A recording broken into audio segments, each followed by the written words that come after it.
Hello, recently I found myself in a bit of a gaming rut because I managed to get myself tangled up in trying to get the last trophies for some platinums. But in typical last trophy fashion, all of them were tedious. Not even having 4 games to switch between helped dampen the grind.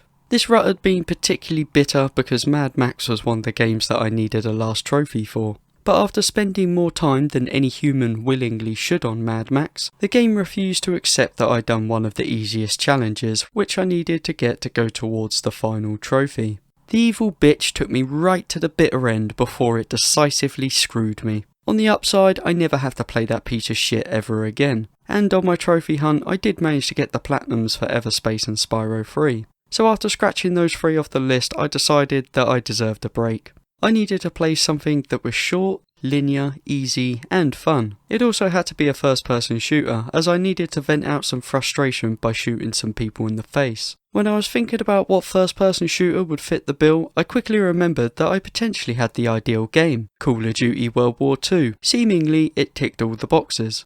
With my mind set on Call of Duty, I must admit that I got a bit excited about playing it, because first-person shooters used to be my bread and butter, especially military shooters set in World War II. However, over the years I've fizzled away from playing first-person shooters altogether, so Call of Duty felt like it was the perfect game to cradle me back into one of my comfort zones. Call of Duty had the easy job of satisfying an OG wanting a taste of the glory days. All it had to do was make a half-decent military shooter set in World War II. It really couldn't get any easier than this. I was pretty confident that Call of Duty would be able to manage that. It'd be a walk in the park for these lads, I thought, a sure thing. Even though Call of Duty has been off track for many years, I didn't really see that being an issue with this game, because this one has gone back to the basics. Only this time they're armed with better technical capabilities. But like the brave bastards who landed on the beaches of Normandy, nothing could prepare me for the reality of what I was going to face. Let's start off with the characters. All of them are typical American military wankers that you would expect to find in a Call of Duty game. If I was actually in this war, these would be the first assholes I would shoot. Personally, nothing has motivated me more to join the Nazis than getting rid of these dicks. I did try thinning out the numbers of these dicks, but unfortunately the game would reset, reminding me that friendly fire wouldn't be tolerated. I never knew war worked that way, thanks Call of Duty. Regrettably, I had to retire my mission to make the world a better place and fall in line, which meant I had to suffer through these Pillocks company. What the writers have done is basically dump cliche yanks wherever they could. In such a painfully predictable fashion, they quip, they bro down, and our superiors play good cop, bad cop. Guess which one dies in the cheesiest way an American soldier can. What's really disappointing about the story is that it could have actually been half decent rather than just being another cliche World War II story. Instead of grounding the game's tone, it flips back and forth between being dramatic and serious to sounding like a bunch of kids taking part in laser tag. This game really needed to pick a lane and stick to it. I can only imagine that they went with this flipping back and forth to try and please everyone, though it ends up failing on both fronts. Because the tones are disparate, one can't be invested in when the other one jumps in the same room and drops a big From the start, all of these douches back and forth like a bunch of dramatic millennial fucks. Not like a group of guys that are about to start one of the bloodiest campaigns in history. That's what happens when you try to hustle a hustler. Now.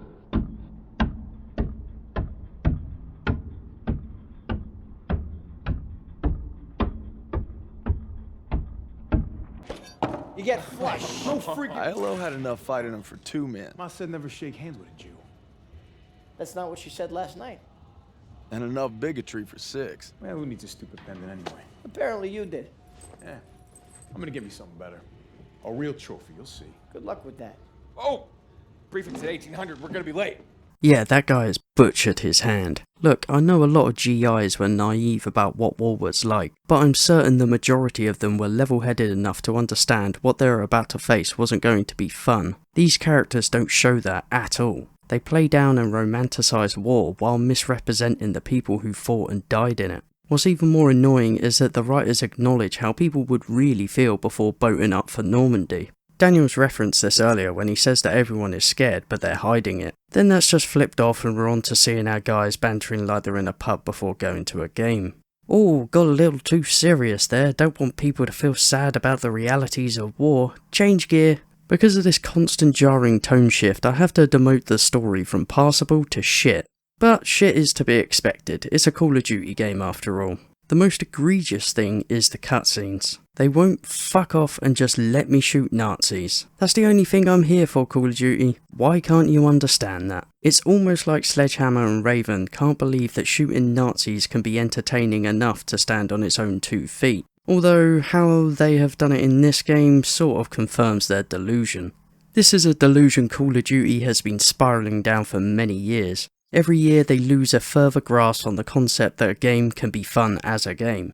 Their solution to this non-existing problem is to stop and start their games with cutscenes all the bloody time. The worst part about this is that they can't write a good story but force me to watch it regardless. The other solution is that they have to rush the game along because God knows no one bought a first-person shooter to do some fucking shooting. The consequence of these solutions is that the game is extremely choreographed, which leaves little room for the game to be organic. It's all really contrived and you're forced to watch all of it.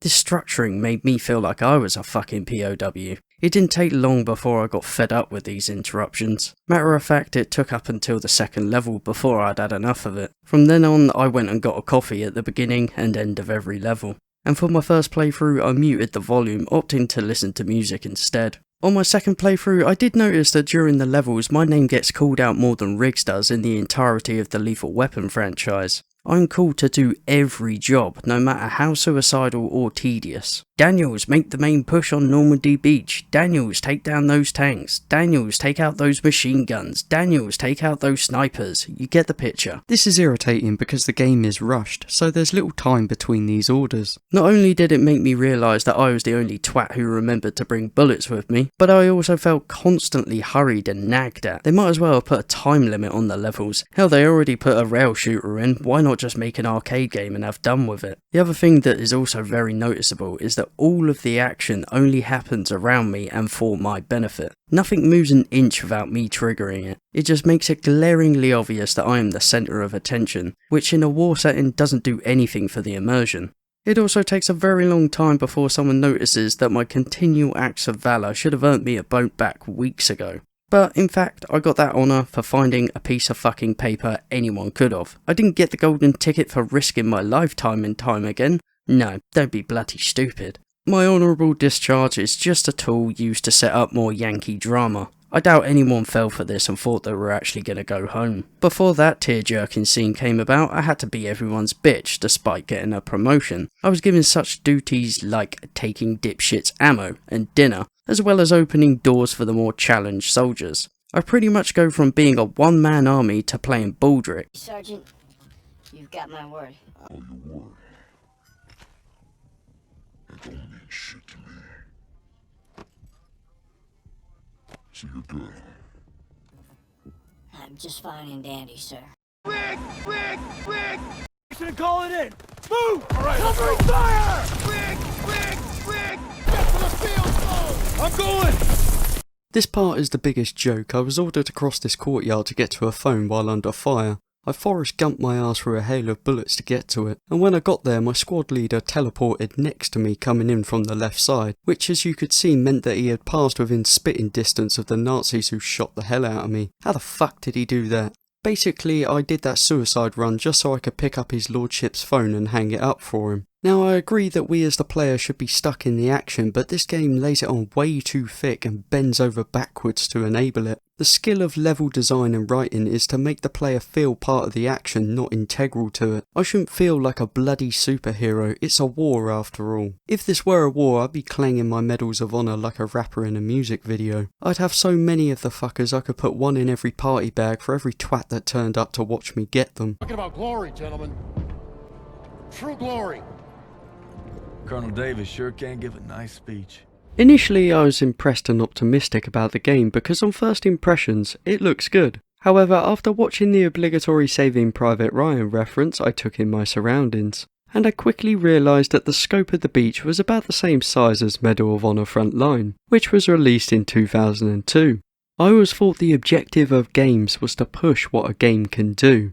So I want you to have a look at these photos of the Normandy beaches. Now have a look at how big this level is. The point I am making is that we haven't advanced any closer to a 1-to-1 scale of this iconic battle in 16 years. I would have liked to have seen this game sacrifice graphics in order to have larger scale battles. Call of Duty is one of those games that should follow that stupid trend of bigger is automatically better, as it would actually work for them. Let's have a look at Mountain Blade as an example to prove my point. It looks dated as fuck, but because they have sacrificed graphics, the game is able to implement systems that no other game has, making it truly unique compared to anything else. For me, it makes more sense to push what a game can do rather than wallow in graphical improvements, because adding new mechanics, programs and dynamic AI is how a genre evolves. But in Call of Duty's case, they could get away with just increasing the size of their levels, making various paths and structures. The fans would think they've improved on the frickin' wheel, but that's only because standards have been kept so low for so long. This is the simplest way I can put it. Would you prefer more advanced AI fighting on the beaches of Normandy, which is closer to the real life scale, or would you prefer to have more realistic looking trousers? The problem Call of Duty has is because it's been pushing graphics for so long, any downgrade would be scorned by the people they have deluded into thinking that it's the most important aspect of a game. This means that they think they have to follow their own bullshit to the very end. The thing is, they know it's bullshit, but now they're too scared of the backlash to go back on their bullshit. And honestly, I think they've followed it for so long that now they're just simply incapable of doing anything about it, in terms of doing something different with their games. Well, I've given you the solution, Call of Duty. I'm sure the devs are fully aware that they've been riding this train for way too long, and the grip is starting to slip on the audience as other games can simply offer more. After these disappointing observations, I went on to do the same thing I did many years ago in Frontline, and I'm sure it's the same in Call of Duty too. I stayed in cover until the machine gun stopped shooting, then I moved up. Then I blew a hole in the barbed wire fence. Just the one hole though, even though our squad leader said, You need to stay low and do not bunch up. what do you know, bottlenecking our guys into a choke point is the way forward. Instead of taking your spread out and try and make yourself harder targets approach, we're going to go with the Brannigan's technique instead. It was simply a matter of outsmarting them. Wow, I never would have thought of that. You see, killbots have a preset kill limit. Knowing their weakness, I sent wave after wave of my own men at them until they reached their limit and shut down. Kiff, show them the medal I won. Frankly, bad decisions have been made everywhere in this game, and I'm finding it quite hard to pick out the most notable ones, so I'm going to mention the ones that speak for themselves, before expanding on others that need a further kick in. The quick time events feel very dated, stealth sections are too linear to the point that they may as well be on rails, the car sections are laughable in how ridiculous they are, and the flying level has, I'm gonna go with, unique controls. Of all of the things to tinker with, they decided to mess around with standardised flight controls. What they have done is assign the left stick to control speed and the right stick for changing direction. It's rather sad, really. Clearly no one's controlling him and he hasn't got a clue. I hope you get the hang of that almost immediately, because as we know, Call of Duty likes us to get a bit of a move on. Soon you'll have to protect planes while taking on the Red Baron's unconfirmed children. If you lose too many planes, you will fail. And, as standard, no one else can do shit about these planes but you. It seems like your boys have just come out to fly around for a bit of fun. By far the worst section of the entire game is the tank section. You have to drive around a small area with controls that get confused with going forwards and backwards. Going forwards becomes going backwards depending on what direction you're looking in. Because the section is so small, you're either running away from a tank or running into one. I've also been shot through walls at times. The best tactic I found was to keep driving on the outside with the hope that I could get a shot on one of the tank's flanks, but I had to do this without rear-ending the other tank. From an aerial view, you would just see 3 tanks driving around in a small circle, achieving very little. This is one of the worst levels I have come across. If there was some sadistic fuck out there that decided they were going to make a game comprised of the worst levels games can offer, This level has undeniably earned a spot in that game.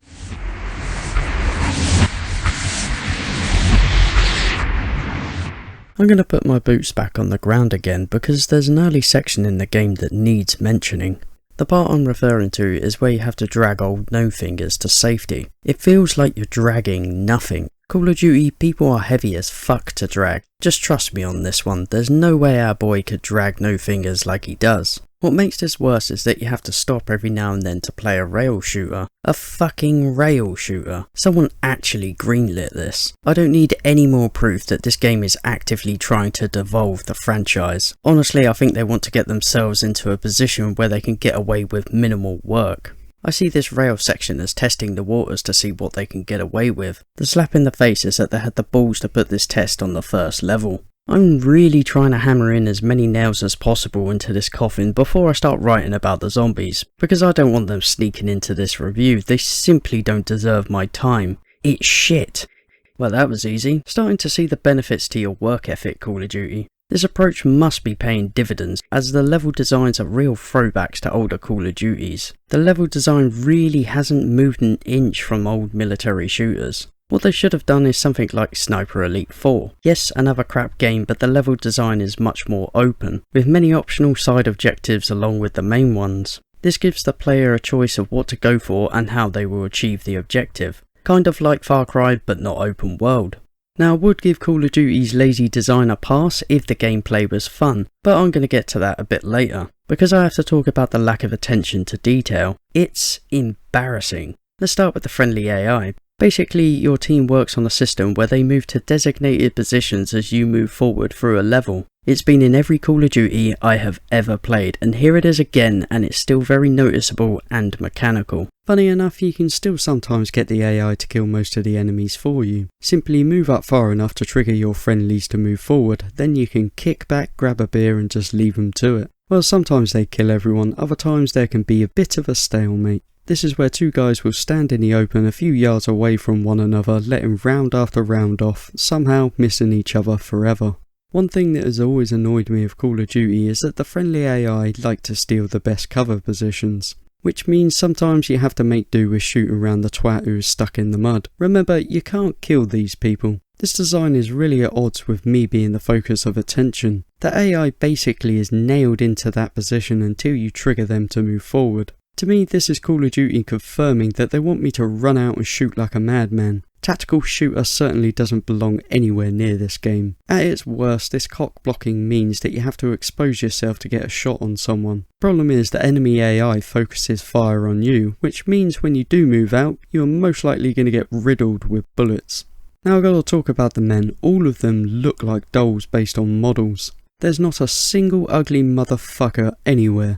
They all look really rubbery and the blood on them is just simply ridiculous. It looks really cheap. I would expect this kind of quality texturing from a low budget indie game. And for some reason Call of Duty decided that dead bodies can't be shot. Bullets just go right through them, as if they aren't there. This is a real step back. How long has ragdoll physics been about? Somehow they get away with all of this. And they walk away with a Metacritic rating of 79. The fuck is going on here? Another thing Call of Duty still hasn't got round to including in their games is bullet holes on the enemies. And with the ragdoll physics, they also haven't done limbs flying off in explosions that aren't scripted. This is a Call of Duty game, right? That franchise that literally prints money year after year, and they can't stretch the budget to put these details in? The thing I was really expecting to see in this game was some sort of lean function, like Wolfenstein. Instead, they have stuck to the same old auto lean function that I had to fight with, because at times I wanted to look over cover, not around it. But the game thinks it knows better than me. Talking about the game thinking it knows better than me, the auto aim is on by default and never truly turns off, even when it is turned off. It always pisses me off when a first person shooter does this. What is the point in playing a first person shooter if you're not 100% in control of the aiming?